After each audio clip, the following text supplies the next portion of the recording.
Bonjour à toi et bienvenue dans cette vidéo. Aujourd'hui, j'ai envie de parler d'un sujet qui me tient très à cœur, qui est l'hypersensibilité extrasensorielle.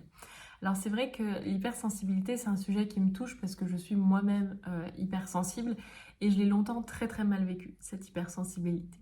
Et d'autant plus lorsque j'ai commencé à comprendre que non seulement cette hypersensibilité me donnait des émotions vraiment très importantes que j'avais du mal à accueillir, à gérer. En plus, j'avais une façon de penser particulière qui faisait que je me prenais beaucoup la tête. Mais en plus de ça, eh bien, j'étais en mesure de ressentir des choses en lien avec l'invisible, des choses que je n'arrivais pas forcément à expliquer et qui me faisaient très peur. Et ça a été pour moi tout un cheminement, eh bien, d'apprendre à vivre avec cette hypersensibilité, à la fois l'hypersensibilité émotionnelle, cérébrale, mais aussi extrasensorielle.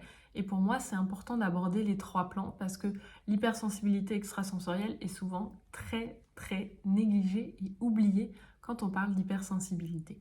Alors il faut savoir que l'hypersensibilité extrasensorielle, c'est un grand paradoxe chez les hypersensibles parce que une personne hypersensible va avoir des capacités extrasensorielles un peu plus développées que les autres personnes, mais pourtant, c'est bien son hypersensibilité qui va lui empêcher de développer ces capacités-là. Et je vous explique pourquoi.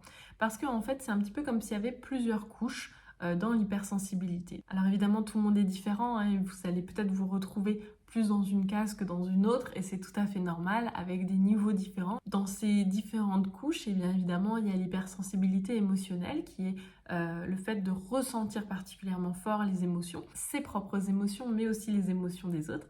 Il y a aussi l'hypersensibilité que j'appelle cérébrale, le fait d'avoir un fonctionnement de pensée très particulier en arborescence, et puis l'hypersensibilité extrasensorielle.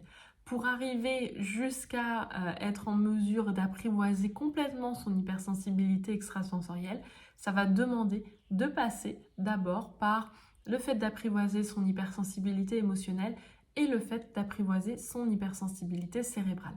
Parce que si on n'est pas en mesure d'accueillir pleinement ses émotions, si on n'est pas en mesure de se détacher de ses pensées, on ne peut pas ressentir l'énergie. Pourquoi? Parce que l'énergie, le fait de ressentir l'énergie, le fait de ressentir tout ce qui est extrasensoriel, eh bien ça nous demande d'être dans une forme de neutralité, une forme de paix intérieure et d'être dans le moment présent. Et pour pouvoir faire ça, pour pouvoir être dans l'ici et maintenant et ressentir ce qui se passe autour de moi, eh bien ça demande d'être en mesure d'être en paix et en sérénité avec toutes ces émotions et ça nous demande d'être en mesure de se désidentifier de tout ce qui se passe au niveau de la sphère mentale.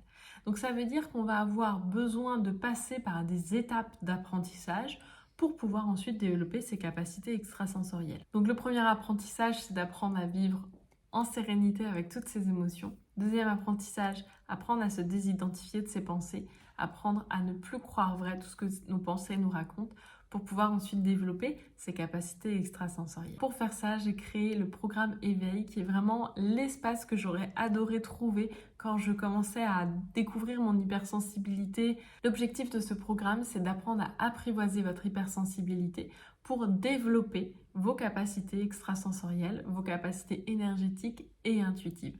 Donc on va aller voir les différentes sphères dont je parlais, la sphère émotionnelle, la sphère plutôt cérébrale et la sphère du coup extrasensorielle.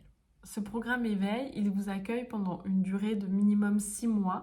Donc vous allez pouvoir avoir un contenu incroyable avec plein d'ateliers sur ces sujets-là. Vous allez pouvoir être coaché par moi 2 fois par mois. Je fais des sessions de mentorat coaching 2 fois par mois. Et vous aurez également accès à une communauté bienveillante et soutenante pour pouvoir échanger avec les autres personnes qui sont dans le programme. En plus de ça, je vous offre des rituels, des hypnoses, des méditations au sein du programme Éveil pour vraiment vous permettre de vous épanouir dans toutes les sphères de votre vie et d'avancer sur ces sujets de l'hypersensibilité. Si vous voulez plus d'informations, je vous invite à aller cliquer en bas sur le lien. Je vous souhaite une merveilleuse journée et je vous dis à très bientôt.